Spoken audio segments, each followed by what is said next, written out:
warahmatullahi wabarakatuh. Okey, anak-anak murid cikgu, hari ini kita akan belajar banding pecahan. Kita punya objektif hari ini membandingkan nilai pecahan yang diberikan dengan betul. Anak-anak murid boleh rujuk muka buku teks jilid 2, muka surat 7 hingga 9 dan nanti kita akan buat buku aktiviti muka surat 93. Okey, cikgu ada sebiji pizza dan pizza ni dibahagikan kepada 8 bahagian yang sama besar. Okey, cikgu ada lili dan cikgu akan bagi kat lili 1 bahagian, 2 bahagian dan 3 bahagian. Tengok lili sukalah dia dapat 3 bahagian. Dan pecahan yang kita nak tulis, macam mana kita nak tulis pecahan bagi lili? Okey, kita bilang ada berapa bahagian yang dia dapat? 3 bahagian dan semua pizza ada 8 bahagian. Jadi pecahan yang lili dapat, pizza yang lili dapat 3/8. Okey, cikgu ada Lala pula, abang Lili. Okey, tengok abang Lili ni sedih je sebab cikgu bagi kat dia 1 saja pizza. Jadi pecahan yang Lala dapat adalah 1 daripada 8 bahagian, 1/8. Lili dapat 3/8, Lala dapat 1/8. Dan kita nak bandingkan 3/8 ni lebih banyak ke, lebih besar, lebih banyak, lebih besar lah. Ataupun lebih sedikit, lebih kecil daripada 1/8. Okey, kita tengok kat sini. Lili dapat 3. Maksudnya Lili lagi banyak lah, lagi banyak daripada Lala. Jadi 3/8 ni maksud dia lebih besar daripada 1/8. Okey, sekarang cikgu ada apple pula. Apple ini dibelah kepada 4 bahagian yang sama besar. Okey, cikgu ada Ali. Ali ni cikgu bagi 1 saja apple kat dia, 1 bahagian. Jadi pecahan dia adalah 1/4. Maksud dia 1 bahagian daripada 4 bahagian yang dibelah sama besar. Dan Alia, tengok Alia happy sangat sebab dia nak dapat 3 bahagian cikgu bagi kat dia. Okey, jadi pecahan dia adalah 3/4. Sekarang kita nak bandingkan. 1/4 ni lebih kecil ke lebih besar daripada 3/4? Okey, kita tengok Ali. Ali dapat 1 saja. 1 ni sikit lah. Alia dapat 3 ni. Banyak, jadi 1/4 lebih kecil lah sebab dia sikit saja. Okey, sekarang kita nak bandingkan 1/4 dengan 1/8 pula. Yang mana lebih, 1/4 ni lebih kecil ke lebih besar daripada 1/8? Okey, tengok teacher ada bahagian 1 bulatan, kita bahagi 4 dan kita warnakan 1 sahaja. Dan 1/8 ni, 1 bulatan ni kita bahagi kepada 8 dan kita warnakan 1 sahaja. Okey, tengok yang merah ni. Cikgu keluarkan yang merah dia besar tu. Yang hijau pula besar ni.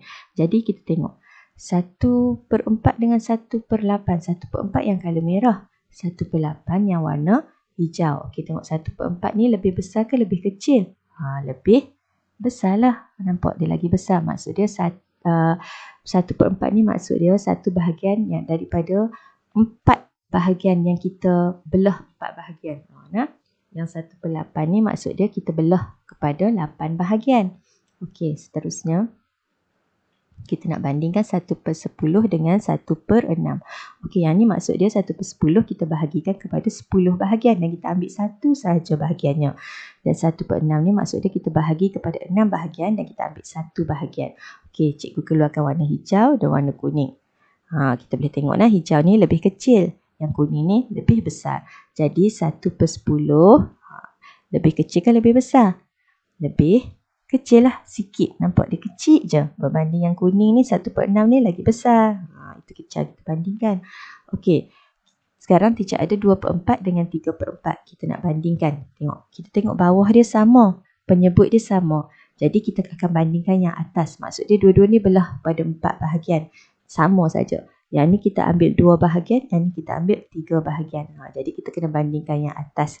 Sebab bawah dia sama, kita tengok yang atas. 1, 2, satu lagi 3. Okey, 2 ni mestilah lagi kecil kan sebab dia sedikit daripada 3. Okey, contoh yang kedua, 7/8 dengan 3/8. Bawah dia sama, maksud dia dua-dua kita bahagi kepada 8 bahagian. Jadi kita tengok yang atas dia, pengangkar dia. Yang ni 7, yang ni 3. Jadi 7 ni lebih besar ke lebih kecil? Lebih besar daripada 3. Ingat jika bawah dia sama, kita bandingkan atas dan nombor atas bilangan bahagian dia Kalau nombor atas tu banyak, bilangan bahagian dia lebih besar lah. Macam ni 7 banyak kan, dia lebih besar lah. Okey, kita tengok seterusnya. Tadi jika bahagian bawah dia sama, sekarang bahagian atas pula sama. Pengangkau dia pula sama. Yang ni teacher ada 1/6, ini pula 1/10. Kita nak tengok mana lagi besar. Lebih besar ke lebih kecil 1/6 ni? Okey, kita bandingkan bahagian bawah pula. Sebab atas dia sama. 6 ni maksud dia kita bahagikan kepada 6 bahagian. Ini maksud dia kita bahagikan kepada 10 bahagian. Hak ni belah 6. Hak ni belah 10. Jadi kalau kita belah 6 lebih besar ke lebih kecil daripada belah 10? Mestilah lebih besar. Sebab kita belah 6 saja. Yang ni kita belah sampai 10. Okey, 1/8 dan 1/5. Atas dia sama. Jadi kita bandingkan yang bawah. 8 maksud dia belah kepada 8. Yang ni 5 belah kepada 5.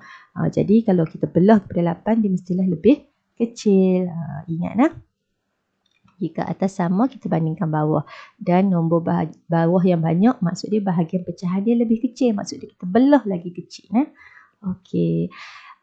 Jadi latihan untuk hari ini adalah buku aktiviti muka surat 93. Cikgu harap anak-anak boleh buat dan hantar jawapan kepada cikgu. Okey. Kalau tak faham, boleh saja PM cikgu. Selamat belajar. Bye.